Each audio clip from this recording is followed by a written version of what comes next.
Hello friends, Namaste. So let us talk about something very important today, जिसमें मैं बात करने जा रहा हूँ स्मॉल जॉइंट पेन। आर्थराइटिस जब बात करते हैं उसमें से बहुत सारे वैरायटी होते हैं। ये एक आर्थराइटिस वैरायटी है, वो बहुत ही कॉमन है और टिपिकली स्मॉल जॉइंट मतलब ये रिस्ट जॉइंट, उंगली फिंगर का जॉइंट, ये एमसीपी, ये पीआईपी, ये जॉइंट में होता है। आइए आज उसके बारे में जानते हैं। मेरा नाम है doctor Rajendra Sahu. I am a consultant pain specialist at neuron pain clinic Bhubaneswar. Welcome to my YouTube channel neuron pain clinic.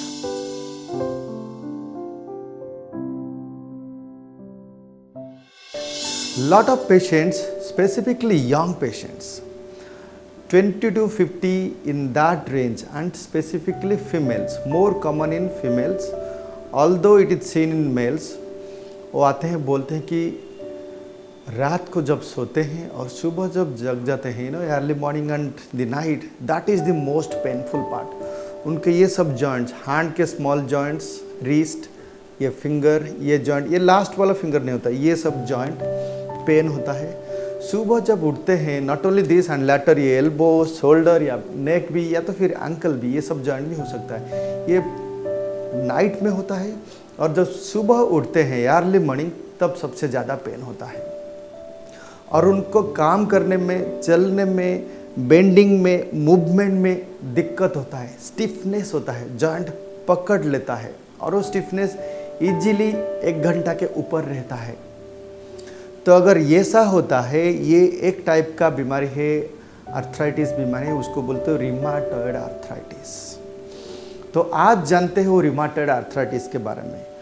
After osteoarthritis या एज रिलेटेड डीजेनरेटिव आर्थराइटिस जो 45-50 के बाद होता है, नी में कॉमनली होता है, उसके बाद ये अगर मान लीजिए आपका स्मॉल जॉइंट का पेन होता है, स्टिफनेस होता है, स्वेलिंग होता है रात को और सुबह ज़्यादा होता है, तो फिर ये एक बीमारी है रिमाटॉइड आर्थराइटिस। ये है एक auto immune disease. Auto immune disease मतलब हमारा शरीर में इम्यूनिटी सिस्टम जो होता है, ये प्रोटेक्शन देता है, सुरक्षा देता है, ठीक है। जब ये auto immune system abnormal behave करता है, इंस्टेड ऑफ प्रोटेक्शन जो एंटीबॉडी शरीर में होता है, वो अबनॉर्मल बिहेव करके जॉइंट को डैमेज करने लगता है। जॉइंट का एक लेयर है साइनोवियम, प्रोटेक्टिंग लेयर है, कैप्सूल जो जॉइंट कैप्सूल के अंदर रहता है, उसी को अटैक करते हैं साइनोवियम में। तो क्या होता है, आपका स्वेलिंग होता है, इन्फ्लामेशन होता है, जॉइंट के चारों तरफ अंदर जो है ज़्यादा फ्लूइड एक्यूमुलेशन होता है, जिससे लेके पेन, स्वेलिंग, स्टिफनेस होता है। मतलब आपको मूवमेंट करने में, मुट्ठी करने में, रेंज ऑफ मोशन में काफ़ी दिक्कत होता है। इनिशियली ये टिपिकली स्मॉल जॉइंट में होता है, लैटर पार्ट में या even if some patient initial भी लार्ज जॉइंट, मान लीजिए एल्बो, शोल्डर, नी, ये सब जॉइंट भी अफेक्टेड हो सकता है। और जैसे कि मैंने बताया, उसका सिम्टम्स यूजुअली रात को ज़्यादा होता है और सुबह जब उठते हैं 1-2 घंटा रहता है। जैसे दिन आगे आगे चलता है, थोड़ा पेन कम हो जाता है, एक्टिविटी के साथ, काम करने के साथ पेन कम होता है। व्हेयरएज जो ऑस्टियोआर्थराइटिस उम्र के हिसाब से 50-60s में होता है, नी का होता है, वो चलने से, एक्टिविटी से वो पेन बढ़ता है। व्हेयरएज दिस रिमाटॉइड आर्थराइटिस पेन इसके साथ, चलने के साथ, एक्टिविटी के साथ कम हो जाता है, रिड्यूस हो जाता है। ये है rheumatoid arthritis. This is completely different for degenerative या age related osteoarthritis of the joints. तो ये यंग एज में भी होता है, 20 to 50 एज में कॉमनली होता है, फीमेल में होता है। उसका diagnosis very simple, clinical history से पता चल जाता है। कुछ ब्लड टेस्ट हम लोग करते हैं, इन्फ्लामेटरी मार्कर्स, ESR, CRP और कुछ रिमाटॉइड फैक्टर रहता है, एंटी-CCP, और रेगुलर टेस्ट हम लोग करते हैं। उसी से ये बीमारी पता चल जाता है। Most of the patients, around 80-90% में ये पेशेंट को उनको बहुत बढ़ जाता है ये सब मार्कर्स, जो inflammatory markers, RA, rheumatoid factors, ESR, CRP। In some patients ये सब नेगेटिव हो सकता है, इसको बोलते हैं हम लोग sero negative rheumatoid arthritis. Symptoms typically rheumatism जैसा है, लेकिन ये सब मार्कर्स जो है नॉर्मल में रहता है। कुछ पेशेंट में क्या हो सकता है, RA फैक्टर बढ़ सकता है, वो एंटी-CCP कम हो सकता है, किसी में उल्टा भी हो सकता है, एंटी-CCP बढ़ा हुआ है, RA फैक्टर कम होता है। एक डायग्नोस्टिक क्राइटेरिया है अमेरिकन कॉलेज ऑफ रूमेटोलॉजी का डायग्नोस्टिक क्राइटेरिया है, काफ़ी हद तक हम लोग वो फॉलो करते हैं क्लैरिटी के लिए। नेक्स्ट होता है काफ़ी पेशेंट जिनमें डायग्नोसिस थोड़ा अनसर्टनटी, एम्बिग्युइटी रहता है, अनक्लियर रहता है, उनमें अर्ली स्टेज में अल्ट्रासाउंड काफ़ी फायदेमंद होता है। ओके, अल्ट्रासाउंड से क्या होता है, बेसिकली रिमाटिज्म से क्या होता है, जो लॉन्ग ड्यूरेशन हो गया, साइनोवियम अफेक्टेड होकर जॉइंट में फ्लूइड होता है, या जो बोन होता है उसका इरोजन हो सकता है, वो बोन का डैमेज होकर। इरोजन के लिए काफ़ी बार हम लोग अल्ट्रासाउंड से, एक्सरे से इरोजन आने से पहले अल्ट्रासाउंड से भी हम लोग थोड़ा अर्ली इरोजन भी, या synovitis, synovial hypertrophy, joint fluid, वो अल्ट्रासाउंड से काफ़ी सेंसिटिव पता चल जाता है।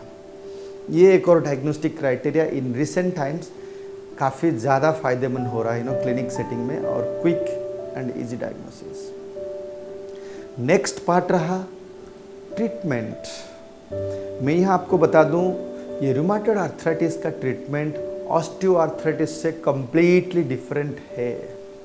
गुड पार्ट, खुशी की बात यह है कि रूमेटॉइड आर्थराइटिस का प्रॉपर मेडिसिन है, उसको बोलते हैं हम लोग disease modifying anti rheumatic drugs. मतलब जो ऑटोइम्यून सिस्टम अबनॉर्मल हो कि वो एंटीबॉडी हुआ है जो जॉइंट को डैमेज करता है, हम उसको चेकमेट करके रखते हैं वो मेडिसिन लेके, so that inflammation, swelling, pain, deformity कम होता है। कुछ पेशेंट क्या आते हैं, कुछ दिन मेडिसिन खाते हैं, फिर वो लेके मेडिसिन स्टॉप कर देते हो, नहीं लेते हैं। और जो पेशेंट नेग्लेक्ट करते हैं उनको डिफॉर्मिटी, आगे तो काफ़ी हम लोग देखते थे, डिफॉर्मिटी मतलब ये बेंड हो जाता है, ये हाथ का, उंगलियों का बेंड हो जाता है, पैर का, तो फिर तब डिफ़िकल्ट होता है और ज़्यादा कुछ उसका सीधा नहीं होता। वंस वो डैमेज हो गया, जॉइंट बोन्स डैमेज हो गया, तो फिर सीधा नहीं हो सकता है। तो मेडिसिन जो है, दो टाइप का मेडिसिन है, एक तो कुछ दिन पेन किलर लेना रहता है, एंटी इन्फ्लामेटरी मेडिसिन।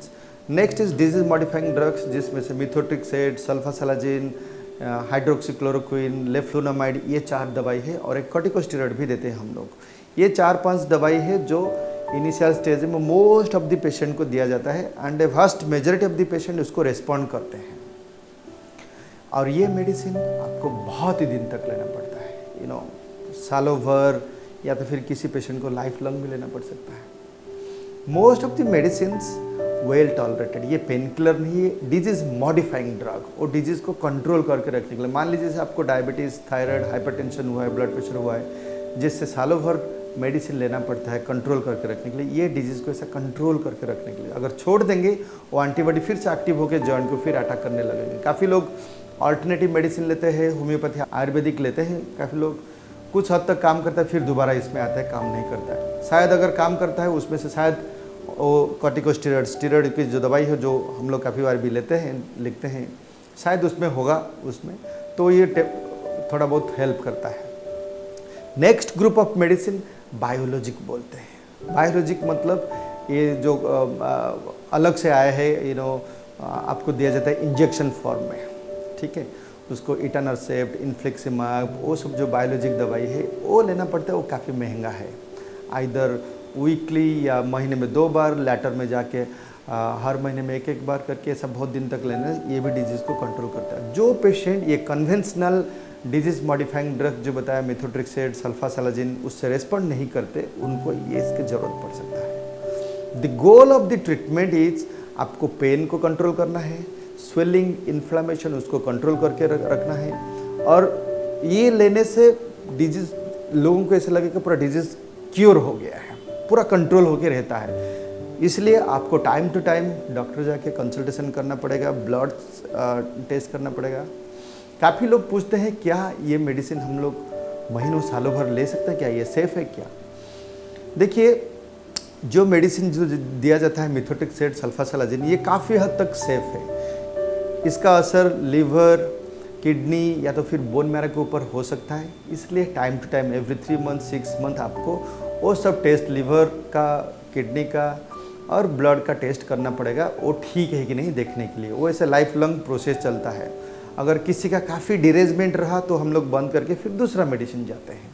तो मोस्ट ऑफ द पेशेंट्स ये मेडिसिन टॉलरेट करते हैं और काफ़ी सालों तक लेते हैं, 10-20 साल तक लेते हैं, बढ़िया रहते हैं। मेरे फादर है, वो मिथोट्रिक्सेट आज तक ले रहे हैं, उनको सोरियासिस के लिए 22 ईयर्स हो गया है। It's doing well, very good, कुछ कॉम्प्लिकेशंस नहीं है, ठीक है।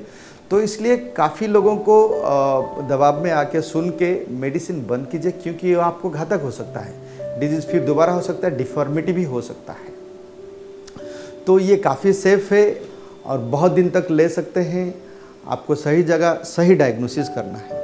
तो ये रहा एक रिमाटॉइड आर्थराइटिस, दूसरा फॉर्म ऑफ आर्थराइटिस होता है जो स्मॉल जॉइंट में होता है, यंग एज में होता है। आई होप ये जानकारी आपको पसंद आया। अगर आपको लगता है it is helpful then you can share that among your friend, family member, other known circles. Thank you for watching this video. Thanks again.